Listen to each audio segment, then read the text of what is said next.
Meeting of the 3rd of November. I declare this meeting open at 9 a.m. Councillors, please note that at today's agenda does contain confidential reports, and I note that a proposed motion to suspend section 7.11A6 of the Local Government and Committee Meeting Code for the purpose of audio recording the closed sessions in today's meeting for Council's internal confidential use only. That motion is on the board behind me just now. Can I have someone to move the motion, please? Thank you, Councillor Murphy. And a seconder. Thank you, Councillor. I wasn't sure if Councillor Lane had a hand up first or if that was Councillor Bradley. Thank you, Councillor Bradley. All those in favour, please raise your hand. That is supported by all councillors here. I note that the Mayor is not yet here, but I'm advised he's on his way and he'll be with us shortly. As mentioned, the Mayor's on his way, but we don't have any other leaves of absence to report at this time. Councillors, we will be actually moving the agenda around a little today, so I ask for your patience as we work down through the agenda. The first item we're going to be looking at today is item 5.1, which is Wall of Acclaim a nomination. And I'm going to ask if the manager could also be joined today by Beck Smith, who's the events program leader, should you have any questions with regard to this particular item. I note that item 5.1 is confidential, but before we get underway, do any councillors have any conflicts of interest they wish to declare? Thank you. Councillor Murphy. Thank you, Madam Chair. I, Councillor Murphy, do have a declarable conflict of interest in item 5.1 of the City Lifestyle Committee meeting on the 3rd of the 11th, 2021. I actually completed the form for the nominee identified in the confidential report and to be considered for the Wall of Acclaim. And for that reason, I will be removing myself from this section of the meeting. Thank you. Thank you, Councillor Murphy. Councillors, does anyone else have any other conflicts of interest they wish to declare? Now, I note, councillors, that this is a confidential item and I'm not sure if councillors feel the need to move into confidential. Do any councillors wish to move into closed session for this item? We are going to move into closed session. Thank you, Councillor Bradley. Does someone wish to second moving into confidential? Thank you, Councillor Raven. It's considered necessary to take this discussion of the report into a closed session as nominee details are to remain confidential until endorsement. Can I see by a show of hands all those who are in favour of moving into confidential? That has been unanimously supported with the exception of the Mayor, who's absent at this point in time, and Councillor Murphy, who's out of the room. May I ask that the recording be suspended? Thank you.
Voting.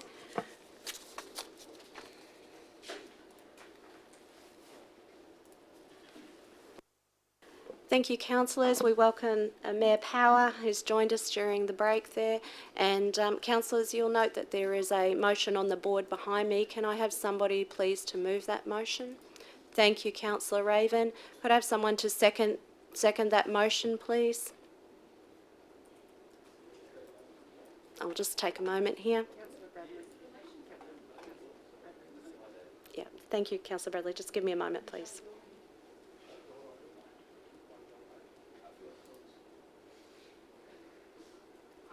Thank you. Seconder and Councillor Bradley, can I see by a show of hands all those who are in favour? That has been unanimously supported, noting that Councillor Murphy is currently out of the building. Could somebody please invite Councillor Murphy back in? Thank you. Thanks, Beck, for your report. Councillors, that brings us to the end. I'll just wait for Councillor Murphy to come back and join us.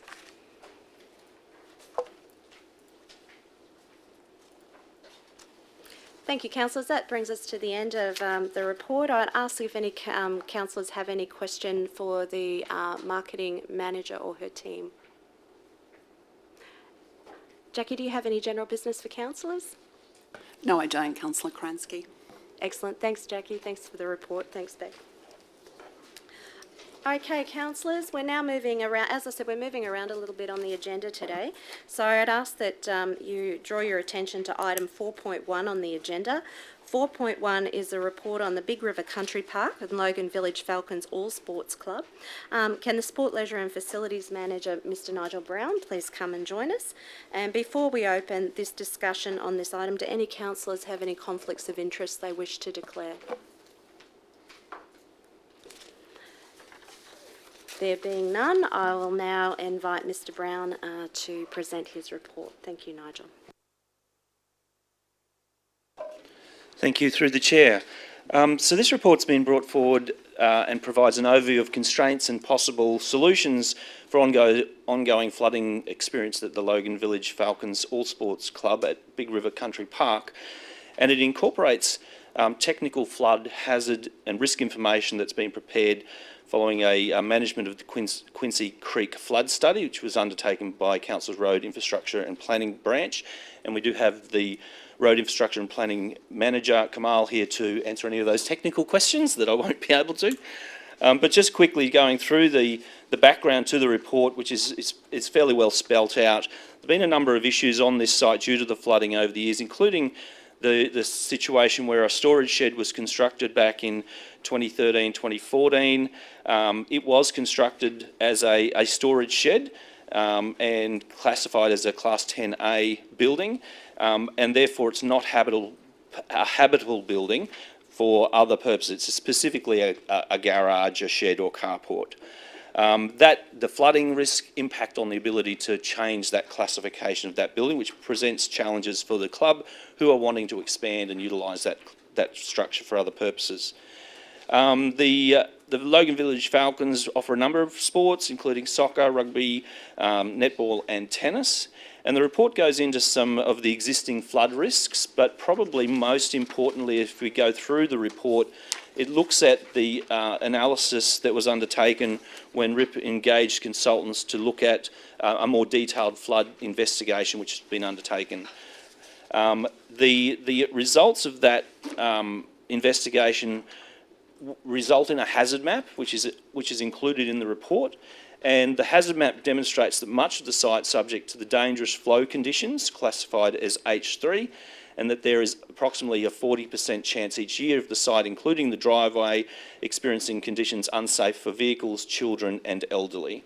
So that's the big constraint on being able to increase the level of activation on that site with the current levels of flooding. The report also provides some preliminary advice from the Development Assessment Branch around changing the use of the site, where the club was looking to use that storage shed as a gym, what would be involved in doing that, and the reclassification of the shed would require a number of improvements to the building, including access, bathrooms, change rooms, car parking, fire safety, all of which obviously are expensive elements to upgrade the shed. The other issue is that without any other flood mitigation occurring, the shed would still be in that hazard area and therefore would not gain approval without that flood mitigation being undertaken in addition to the building works. Given the extent and severity of the flooding, the report that the RIP branch provides identifies that it is difficult under the flood hazard overlay to support additional structures or support, and it would be assessed as an increased list in a case of a flood event. So to reduce that risk, obviously there needs to be works undertaken to achieve that outcome, which would involve the construction of a secondary safe access, possible drainage works and implementation of flood warning systems and management plans. The report identifies three options. One is to maintain the existing use and manage the flood risk appropriately, but that would involve no expansion of the existing level of use. Option two is to increase the usage, but without improving flood resilience, but that option would not be approved by DA and the road infrastructure planning because of the impacts on the flood hazard overlay. The third option is to increase the flood resilience of the site and steel road access to support that increased usage, and that would require further investigation to be undertaken by RIP to determine what those costs would be, so to engage consultants to undertake that work and then to also obviously to undertake capital works. Initially the expected cost would be several millions of dollars to increase that flood immunity, and therefore that would require a future service enhancement to look at those flood resilience and the capital works required to undertake that. Happy to take any questions. Thank you, Nigel. I'll open the floor to any questions. I'm the area councillor, so I probably have a few questions, so I might just wear a different hat, and I'm sure the Mayor would have some things that he'd like to add. Nigel, this is a bit of a Dorothy Dixer, but is it customary that a report of this nature would take more than a year to bring back to council?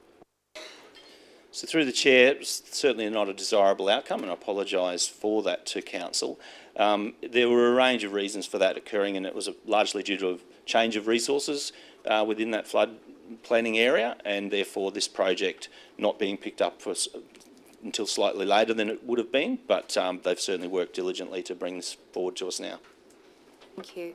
I note that back in 2013, this storage shed, which is a Class A building, and I accept that DA have worked with me with regard to understanding the nature of that, was approved. My understanding from speaking with the club is that the intent, this is before I was elected, was actually for PCYC to utilise that shed for their facilities. So I wonder if you might speak to that, please.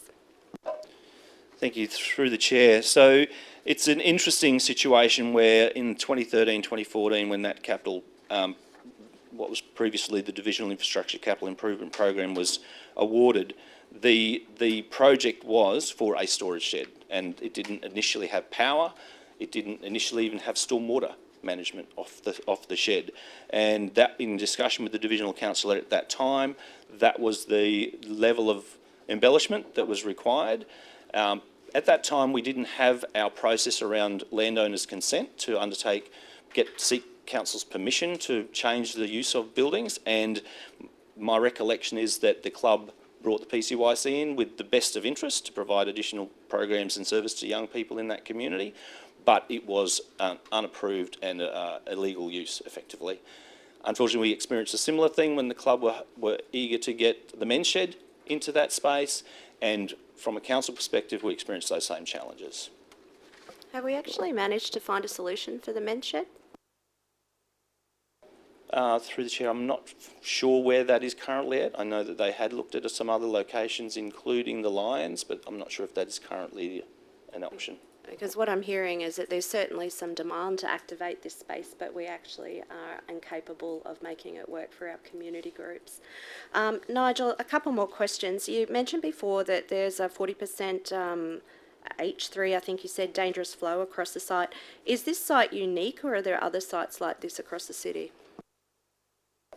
Through the chair, unfortunately the nature of sports land is often we receive not the best land, but it's the available land. It's often in flood plains and flood areas.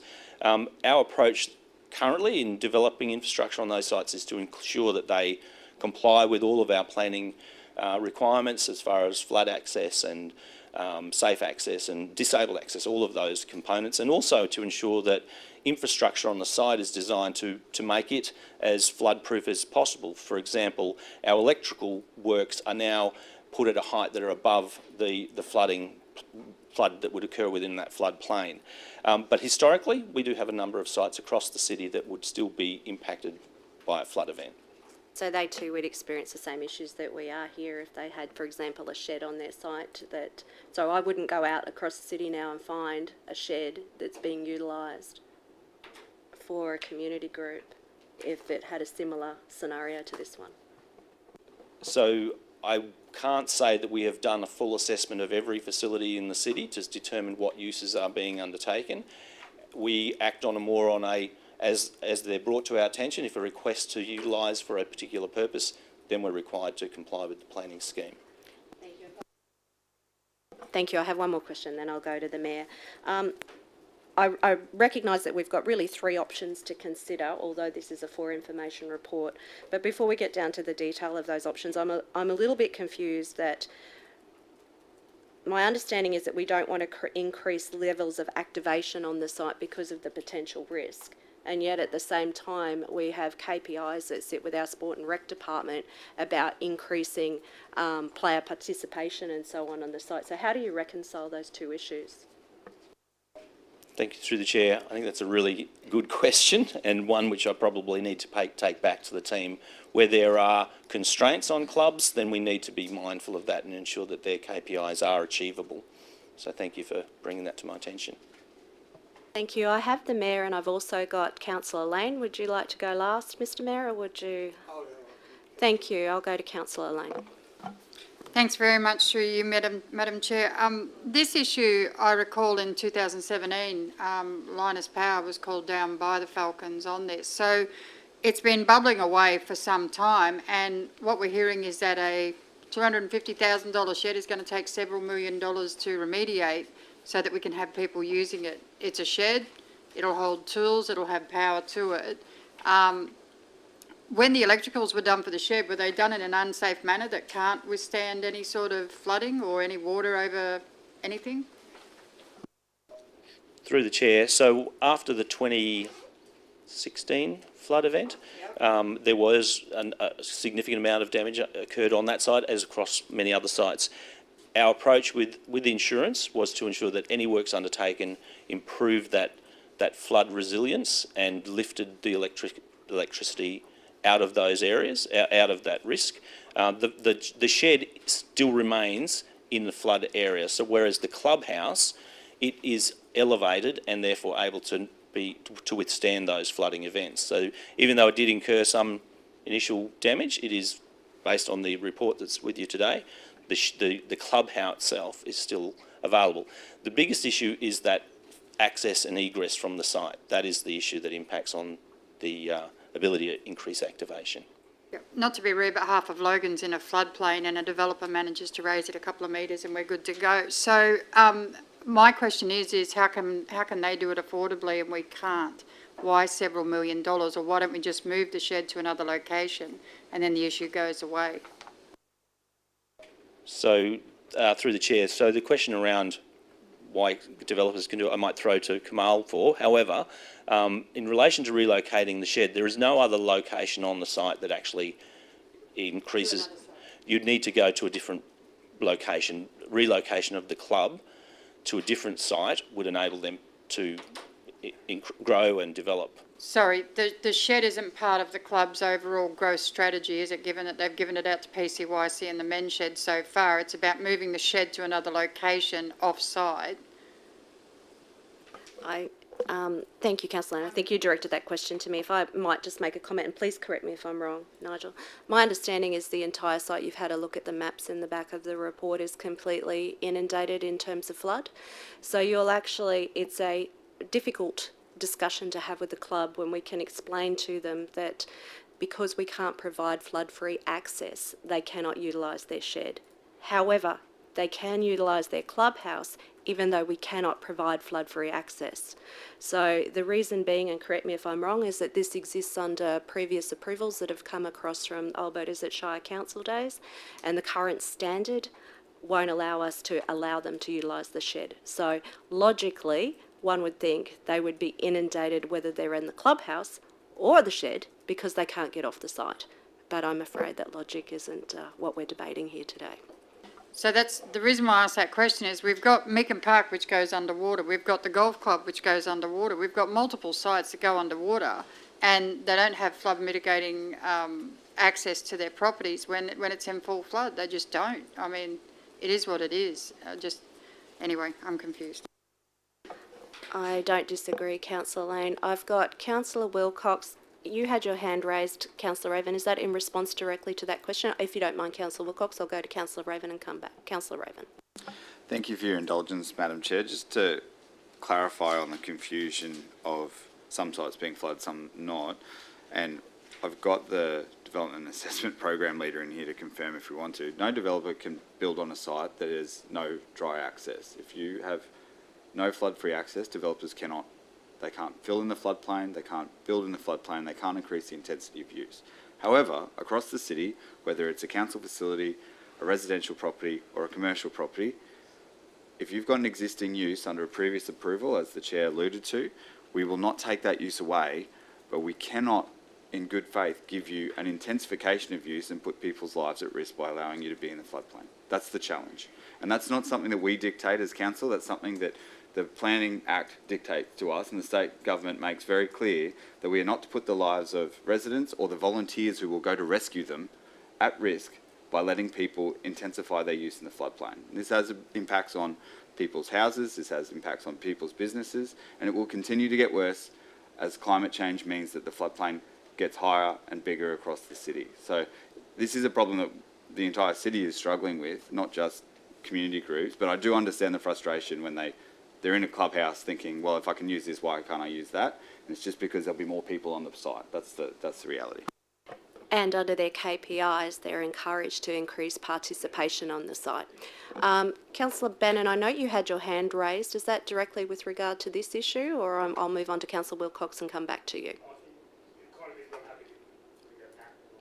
Councillor Wilcox. Thank you. I agree with what Councillor Raven just said. It's across the city as a whole, it's clubs, but it's also residents and it's roads and stuff as well. But I just wanted to find out, how did this report come about? Did it come directly to officers? Did it come through Councillor Karansky? How did it come about? So you may recall back in September 2020, there was a GB item requesting the report around the flooding impacts, and that resulted in Rip Branch undertaking and engaging consultants to undertake that flood investigation. Okay. Next question. Have we ever done something like this before? Have we ever gone in, assessed a club, fixed the ground so that it's flood-proofed, mitigated? Have we ever done anything like this before for anyone else? It's a question which I probably would need to do some further research in. I know that whenever we're doing any new works on any properties, that we are absolutely ensuring that we comply and meet those requirements. So the design of buildings is such that they're either elevated, still ensuring that the site has flood-free access, which is a priority, but it's about the design standards which we apply now are certainly much different to what we applied under previous planning schemes under previous councils. So I would have to say yes, we do improve those situations for other clubs where the sites enable that to happen. Okay, so just following on from what Councillor Lane was saying, it's probably like, I don't know, a $250,000 shed and we're going to spend a couple of million. It's an $85,000 shed.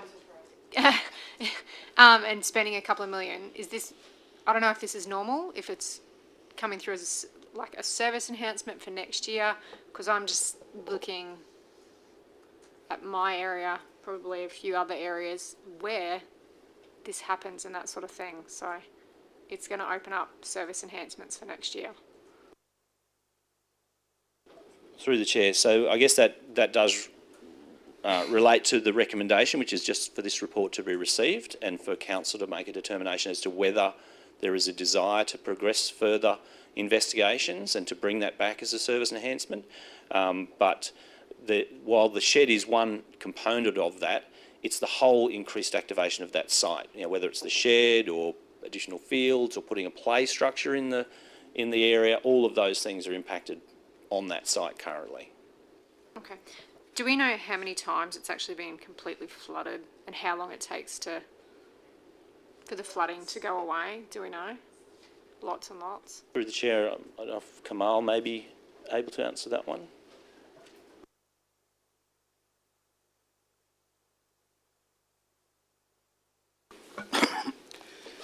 Morning, councillors. In terms of flooding, I think then what Nigel said about H3 is the key factor, that hazard factor that entails the flooding event is unsafe for vehicles, children and elderly. That's what the classification says. In terms of flood warning, it normally is around 2 to 3 hours warning you get. It's very hard to give a warning. In terms of flood going away, probably it takes a few hours to the highest field to get out of the way. And then because the terrain is flat, it stays a little while before clears. That's what it is in terms of flooding. And just one last question. So on page 11, with the pretty lines and that sort of thing, how much will it affect the residents that live around there if we go and put all of this in place? How much will the flooding affect other people more, less? Will it help the residents around it?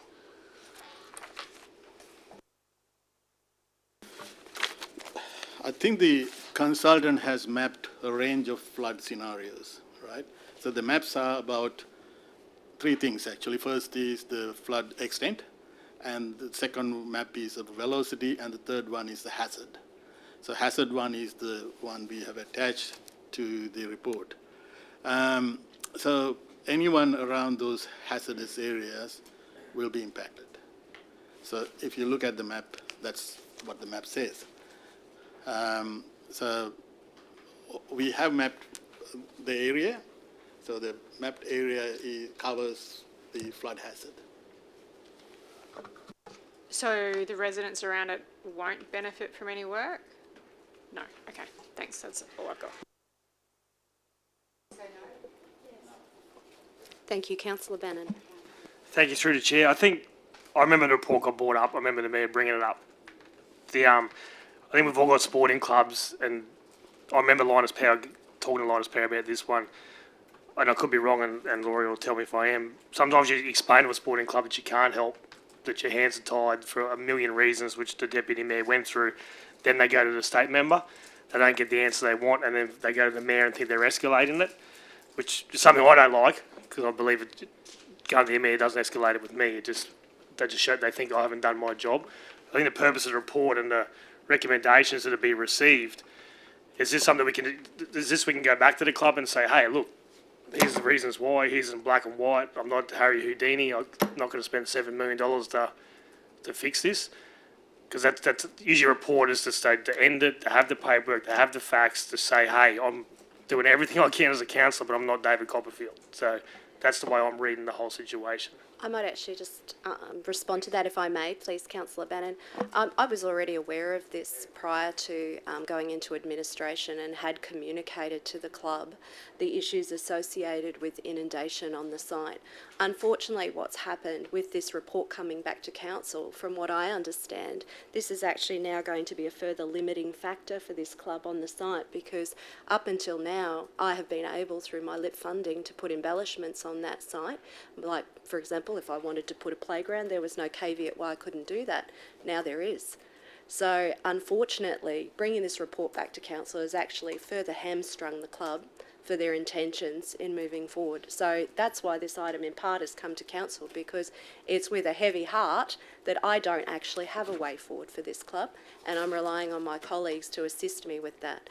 And I recognise that the Mayor is our next speaker, and I wonder if the Mayor might also elaborate on how and why this report did in fact come back to council. Thank you, Madam Chair. Well, can I just say that I have been in attendance at this sporting club on 2 occasions. On 2 occasions it was flooded. On the 2 occasions it was an absolute mess. The clubhouse and the shed and the fields were it was like an island.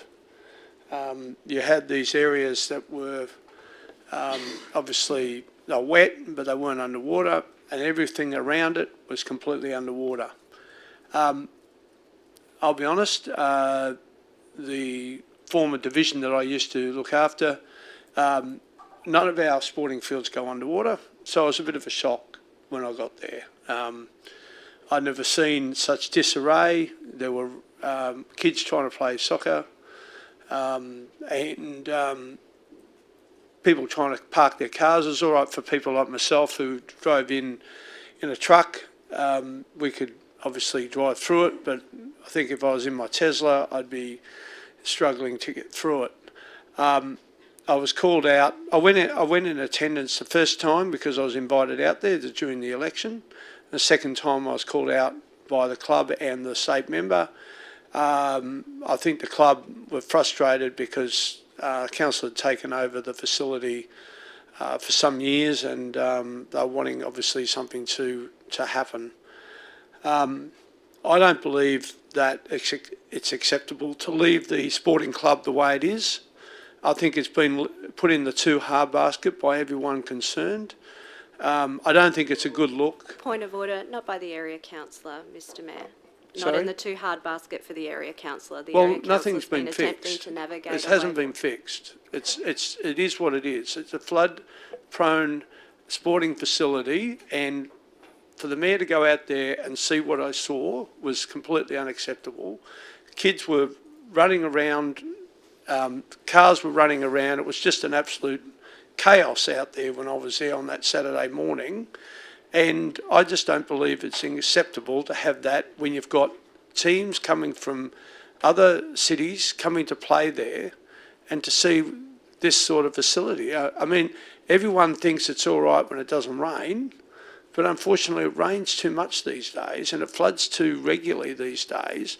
And our weather patterns are unpredictable because of climate change. And I think that we need to do something about this facility. Now that's my opinion. It might not be the divisional council's opinion, certainly the state member's opinion. And I'd like to progress this further up the chain. I want to see another report. I want to see what it would cost to relocate, as in contrast to how we could obviously improve the flooding to an acceptable position. Now, that's where I see it. I've got an opinion, I'm entitled to it. And that's why I went out there. And I was asked to go out there. I didn't happen to just drive by and thought I'd just walk in. I was invited to go there because I saw a committee that wanted to see changes, and I saw a state member who was frustrated because changes weren't happening. Now, on another note, it was Beaudesert Council that set this up, not the City of Logan. And this was one of the things that we were obviously presented with, along with all these broken down bridges and safety park equipment that didn't pass safety standards. This is still obviously something that's been left over from the amalgamation, and it's probably going to cost a lot of money to fix.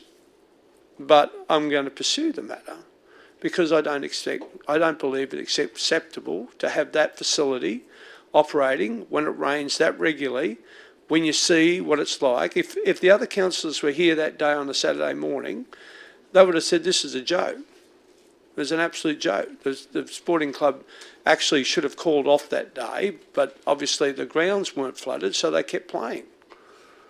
So I will let other councillors speak, but that's just my opinion. Thank you, Mr Mayor, and I do genuinely appreciate your efforts to improve the situation for the club. I think that we can certainly agree on that we'd like a better outcome for the club. Councillor Bannon. Thank you, through the chair. I love the fact that the mayor's passionate about sport. Like, we're in the same boat with that. that sporting club, look at my sporting clubs, I've got tennis, AFL, cricket, athletics, all flood prone. All the same things. I could take anyone down there. I had a kid wipe himself out with spinal injuries and I couldn't get an ambo in there because he got bogged in the floodwaters. And that was from Beaudesert. The football club that I'm the president of, flood affected, it all floods. I love the fact you're passionate about it. I wish we could fix all of them. I do. I'd love to put 20 million every year into sporting facilities like we did with community facilities next year. I think that'd be great to roll 20 million every year and fix all these headaches. But like Councillor Wilcox said, if we do one, we do all of them. I'm prepared to back you and whatever. I'll always back the divisional councillor, no matter what. You know your division better than anyone. I'll support any divisional councillor, and I'll always support you as the mayor. So, mate, I'd love to fix them all, but just put into note that we will have to start thinking about. We did 20 million for community services every 12 months, so they can forward plan and get some direction. We need to start thinking about. We need to do about the same amount of money. I know you want to do that anyway, Mr. Mayor, to start having solutions for this, because it's all good to fix this stuff, but we got to find the money, and you got a forward plan for it. Like, that's a lot. Regardless of the 7 million, the infrastructure, the amount of time that's going to take, the amount of planning. Can you imagine if we had that money sitting there and the team could go off and plan that and just get a system? Because that's how things work. That's how construction works. You get a system, you have a plan, you know how much money you got. We can't keep dropping service enhancements every budget for huge money to fix this sort of stuff. So I love the fact you want to fix it. Please don't think I was having a chop at you. I'd love to fix all of them, but we all got to start thinking about, if we want to fix up all the turds that Beaudesert gave us, we need to give these guys some money so they can plan ahead for it. So thank you. Councillor Bannon, I need to caution you regarding your language. Thank you. Councillor Bannon, I couldn't agree more. I actually think it's a tremendous idea. We're moving in this direction, obviously, with our community facilities, and I'd certainly welcome some rigour around our sporting facilities. I recognise at least one councillor in this room has more sporting facilities than anyone else in the entire city and has been screaming for some time about some additional support to manage those. I also acknowledge that that particular councillor lost a facility in the last flood that we had come through, which has not been replaced by council because there is no funding to replace. So Noya Park Clubhouse has simply been annihilated. Okay, Councillor Raven. Thank you, Madam Chair, and I too am very enthused by the Mayor's energy around wanting to fix flooding, but short of suspending the fields and the clubhouse in the air, you can't just spend money to fix flooding. You can't build a wall, a dam around it and pump water back over the top. I don't know, short of finding dry land somewhere, buying property to relocate every single flooded sporting facility in the city to dry land at God knows what cost to the ratepayer, I don't know how you're going to fix flooding, because it's only getting worse. The floodplain will get worse. The rain events will get worse. If anything, we need to fix the attitude that people think that they can have an event on while they don't have dry access to their property. Because like Councillor Bannon pointed out, if someone hurts themselves and we can't get emergency services in, they might be high and dry, but they could die because they just can't get dry access to the property. So that's actually a safety and a risk management issue. But I just don't know how any amount of money will stop a property that is inundated with 40% risk of dangerous high-speed floodwater from flooding. So like, I admire your enthusiasm, but I just don't know how you're going to achieve it. Thank you, Councillor Raven. I'll now move on to Councillor Bradley. Thank you, through the chair. Yeah, I'm just a bit concerned. The ratepayers of our city funding flood, fixing flooding for every sporting clubs. That would be enormous cost. Even though the clubs in my area aren't flood affected, fortunately, they still are affected by flood. And by that I'm referring to Rochdale Rovers specifically. They had landslips and they're not allowed to go on their field when there's big rain events. So, but anyway, my hand originally went up to ask a question about is there any land nearby or is there any opportunity of looking at another location for this club or so that they can expand, because I get that is the intent, is that they grow, etc. Is there anywhere else, or could that that option be investigated? I know you've only given 3 options, but could that option be looked at as well? Nigel, could you please answer? Yes, thank you through the chair. So certainly relocation is an option, or encouraging the group to put in expressions of interest or to identify other sites that are becoming available, particularly in PDA areas. There are opportunities, or even to extend their service delivery across other sites. So they could still operate at A level within the existing precinct, but also expand their services across other sites. So that is certainly an option that could be explored, and we'd encourage the club to do that. The other question around, is there suitable land, as in privately owned land? That's not an investigation we've done at this stage. I've had some preliminary conversations with the divisional councillor, and it is fairly limited in that exact location. But no, and look, historically, council has relocated clubs over the years. Casting my mind back 30 years ago, the Tansy Park AFL moved from Alexander Clark Park to Tansy Park. It was a long and painful process to achieve that outcome for that group, and they've subsequently folded. But cricket is still very active on that side. Sorry, I'm going off on a tangent. On a transient. Just a quick one. So I've actually spoken with the club about what their future needs look like. They are a club that's interested in growing. They have a lot of growth. They're very proud of their heritage in that they're the Logan Village Falcons. They aren't the Arabilba Falcons. They do work with Lend-Lease and have in the past, and there may be a solution in the PDA area. I'm not saying there isn't. It would take some rigour to investigate that. It would be sad for Logan Village to lose a resource that has a very long history in the community. They absolutely love their clubhouse, the Roost as they call it, and they have talked to me also about whether there would be potential to actually lift and shift the Roost onto another site. So I think without speaking to the club, I think that they would be willing to listen to other alternatives. I believe their intent would be to stay in Logan Village, and they'd like to lift and shift their clubhouse and take it with them. But again, that's my interpretation of my discussions I've had with them. I'll now move on to Councillor Murphy. Thank you. Through the chair, like several other councillors in this room, we've all got flood-affected properties. I think Councillor Bradley asked the question that I really needed to know, was whether that we could shift them to another area. If this report has now damaged the possibility of them moving forward with any further improvement, that's the only way really forward, unless they want to stay with their numbers, and the toolbox does need addressing. It really does. I find the same issues with my clubs as well, and Noya Park will be one of those. So that particular facility, the clubhouse got flooded and it was taken away, and through council processes they decided that no clubhouse would ever be built back on that, and we have a shed which can only be used as storage. So it's very difficult for anybody to grow a club from just a shed. So moving forward, I hope that we can find a better facility for them, or that they just understand that they can't grow. And I'm sorry for you, Councillor Karansky. Councillor Wilcox. Thank you.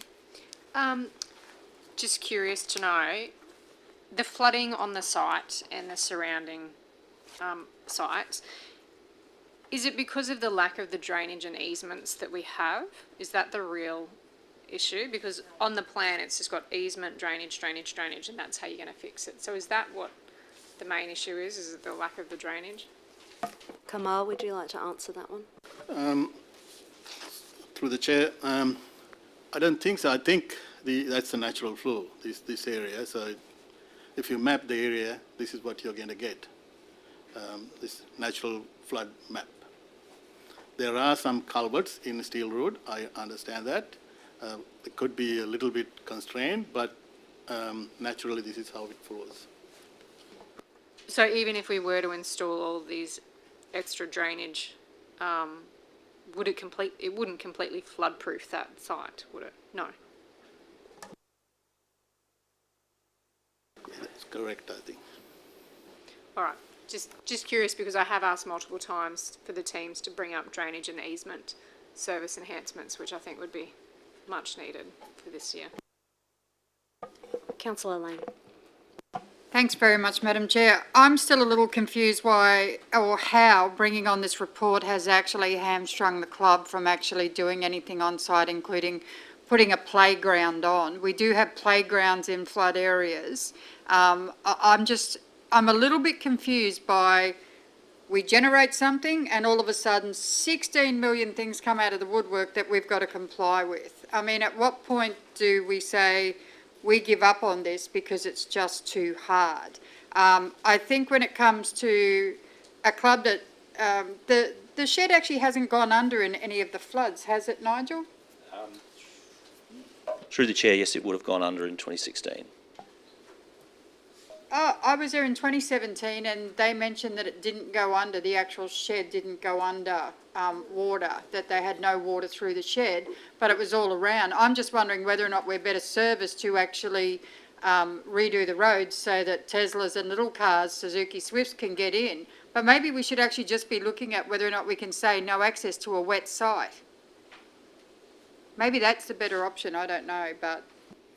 If I could just make a comment regarding the flooding. To my knowledge, it didn't flood the shed in 2016. There was a large flood event that occurred before I was elected in 2016, which resulted in the inundation of the site and the electrical issues and so on that Nigel alluded to before. They were actually already in train before I was elected in 2016.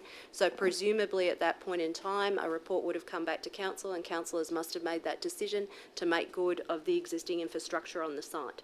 So I don't think we can entirely lay the blame at the hands of the old voters at Shire Council. There have been critical junctures when this would have come back to council for a way forward, but I accept that the shed is within the floodplain. I think that that probably... Sorry, Madam Chair, my question was, is there some way proceeding forward whether or not we can just have no entering wet sites after big rain events as an alternate option?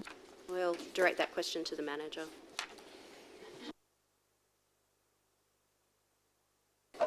So one of the items that are included in the report is the need for flood management plans, so that the club gets the information on what actions they need to take in the instance of a flood event. So that is certainly something that could still be undertaken. What it doesn't achieve for them is an ability still to increase their level of activity on the site. That's the issue that would still prevent them, because under the planning scheme they need to have that flood-free access. So that's the challenge that we're experiencing. Thank you, councillors. I appreciate that this debate has gone on for quite some time and we've probably gone full circle and don't actually have an effective way to move forward. So I'm actually going to hand back over to the Mayor. Today this report is to be received. The officers have offered us 3 options and I'm at a loss to know how to move forward. Mr Mayor, do you have any advice? I'll just say this, the flood levels have always been there. They're not new. This report it might have presented it in the report, but they're always there, and if work was to be carried out, the council officers would have referred to the flood levels that cover the whole of the city. So if there was going to be further work on this, the council would have been, obviously the first thing they would have done was gone to those flood levels and checked to see whether or not it's in flood land. My concern was obviously, was there an easy way to address the flooding issues? I've seen areas that have, and I'll give you an example, in Canoobia there was a 1 in 200 flood, 5 properties went underwater and council built a swale into the golf course. It cost them, I think, about $250,000, job done. Job fixed. Okay, so yes, you can fix flooding issues, and I've seen it, and I've been around long enough to see it happen. I would have thought that this report might have given us some indication of whether or not, because I've been out on site, and I'll just say, yeah, but hang on. I've been out on site and I've seen it, and it flows through like a river, right, from the further development down the road. Now, I've seen the water, it flows like a river, And if you deferred that water around where it is, there wouldn't be as much water problem as there is. It actually, all the water ends up further down south when it's all gone through. So the water sort of flows across this field and keeps moving. Now, in that case, I would have thought that there might have been an option to fix that. Now, that's happened in the past. Obviously, I think the officer's suggesting that can't happen. I accept that. But you won't know that until you get a report. So with that, it appears that there's only obviously a small amount of options, and one is obviously to continue their use and allow them to keep using the field. The other option is to obviously make an opportunity for them to relocate. As Councillor Comanche said, they're quite proud. I know because I spoke to them. They love their clubhouse.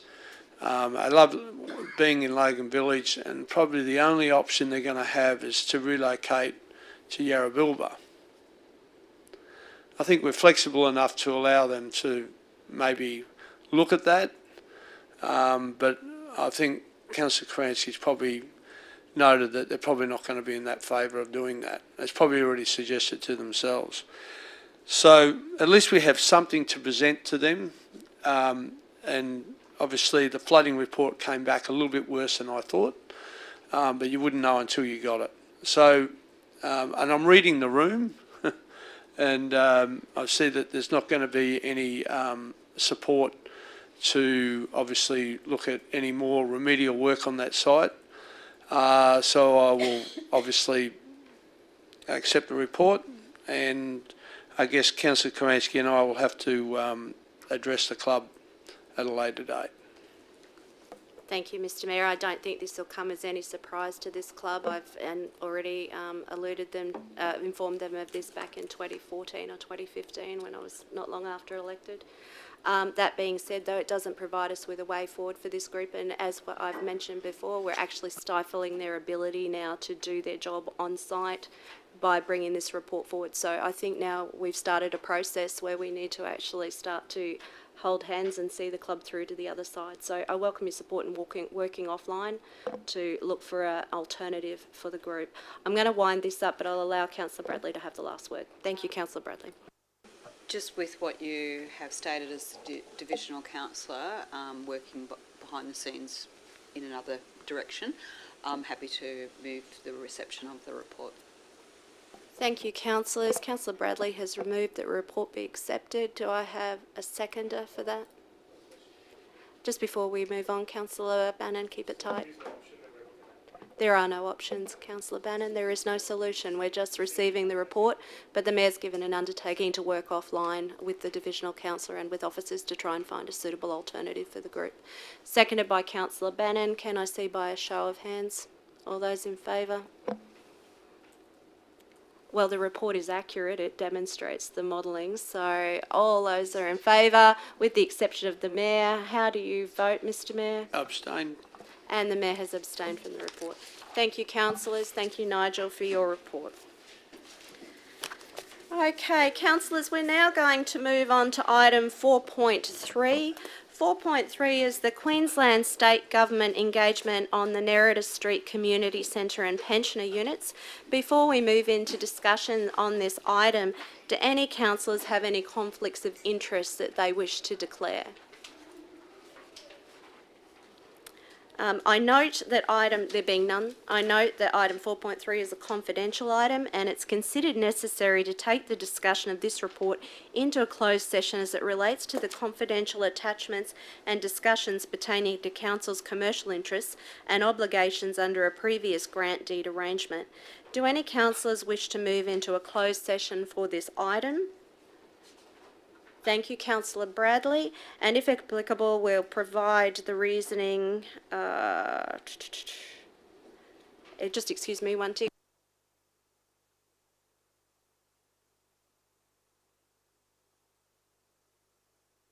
My apologies. Thank you. Councillor Bradley has moved to move us into confidential. Do I have a seconder? Thank you, Councillor Stamp. All those in favour, please raise your hand. I note that's unanimously supported with the exception of Councillor Bannon and Councillor Lane, who are currently out of the room. So they'll be back with us in a moment. Could I please ask that the audio recording be suspended, sorry, the video recording be suspended?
again.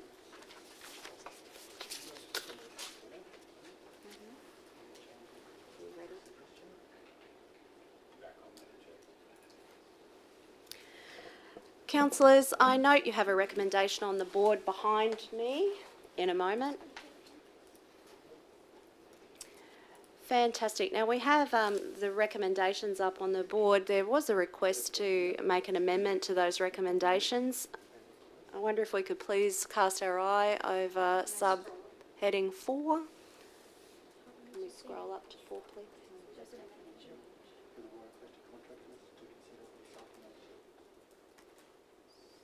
Through the chair, I think the reason we're just looking at it, we've had some further advice from the Director of Org Services that might enhance that recommendation. Thank you, Mr. Strachan. Just take a moment.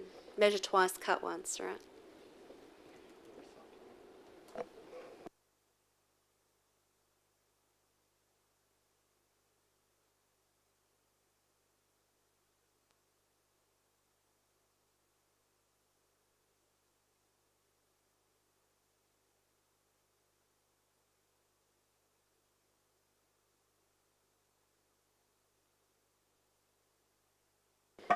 Thank you, councillors. You'll note recommendations are on the board with an amendment to clause 4, and that amendment reads that subject to the outcomes of clause 1 and 2 above, the Sport, Leisure and Facilities Manager be requested to demolish the Nerida Street Community Centre and related structures on the property as detailed in the report of the Sport, Leisure and Facilities Manager dated 3 November 2021, with a request to contractors to consider recycling of appropriate materials where possible.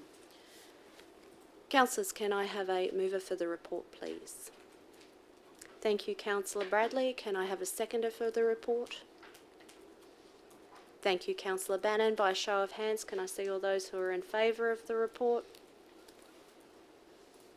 Thank you, councillors. That has been unanimously supported. Councillors, I note the next item on the agenda is also a confidential item, so I draw your attention to item 4.2, which is the expression of interest for the Logan Metro Sports Park. Before we move into discussion, do any councillors have any conflicts of interest that they wish to declare?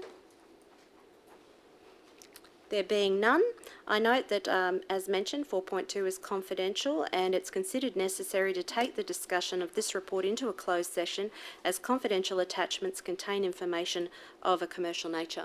Do any councillors wish to move into confidential? Thank you, Councillor Herremeier. Do I have a seconder? Thank you, Councillor Fraser. All those in favour, please raise your hand. I note that has been unanimously supported. We'll now move into confidential. I remind councillors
And I'll just check that we're ready to go with our recording. Excellent. Thank you, everybody, for your patience. For those of you who are watching at home, I respect that that was actually quite a delayed session, but it was a very fruitful session for councillors. Councillors, you have a recommendation on the board behind me. Can I please have somebody to move the recommendation? Thank you, Councillor Bannon. Do I have a seconder for the recommendation? Thank you, Councillor Lane. By a show of hands, can I see all those who are in favour? Thank you, councillors. That's been unanimously supported. Councillors, that actually brings us to the end of our sport, leisure and facilities reporting for today. Do we have any questions for the manager? Any general business for the manager? There being none, Mr Brown, do you have any general business for councillors? Excellent. Thank you very much, Nigel. Well, due to social distancing regulations, we're unable to have all managers present with us today, but we do have our director, Ms Barton Harvey, with us today. So we will actually open the floor to any questions for the directorate. Thank you. Councillor Lane. Thank you very much, Director. This is not a question. This is a big thank you to your team. Dobina Dumper has had 147 streets in my division patrolled, 6,313 litres of waste removed voluntarily by the dumpers at no cost to the ratepayers, and 25 waste-related offences have been identified. Can you please pass my thanks to your team, and hopefully council spreads this across. Great news. Excellent. Thank you. Councillor Bradley. I'm just curious on that. How do we know about this information? Is there a program happening at the moment, or is it just Division 2 specific? I know you're very special, but I'm just curious because I have got a similar issue at the moment happening. You should spend your own money for a flyer and you can get that too. Oh, I'm happy to do that. But I'm just curious, like, how, is it a campaign that Councillor Lane has started, or how's it done? What's happened? No. Through the chair, it's been an initiative that I believe was the brainchild of Councillor Lane, born out of frustration for what was going on in her division, and I'd be happy to speak to the manager and we could work together with you or other divisional councillors, to use that as an exemplar to how we could potentially roll it out and scale it up. At the moment, we do have the under investigation wrapped around tape wrapped around specifically illegally dumped items, which I think has actually been quite effective as stopping further items coming out on the nature strip. But I think it would be good if council promoted it as well somehow. That because if it's quite successful in Division 2, I'm sure it would be successful in other areas of the city as well. That's just my opinion. Katie, are we awaiting a report to come back to council with regard to illegal dumping? That's correct. I believe it's a briefing session first, through the chair. Fantastic, thank you. Councillor Murphy, did you have a question? I just wanted to say congratulations to Councillor Lane. It is a great incentive that she's brought to fruition, and Division 12 will be following in her footsteps in the new year. We'll be doing very, very similar. We're just in the midst of working with Councillor Lane and her CA to make it happen in our area as well, because illegal dumping does cost a lot of money in council, and I would certainly welcome it across the board. But yeah, we're just working together to make that happen. And congratulations, Councillor Lane. They are great numbers. Well done. Thank you, councillors. Do we have any other GB for the director? There being none. Katie, do you have any general business for councillors? Thank you, everyone, for your attendance today. I know it's been a long session, but I think it's been a very fruitful session.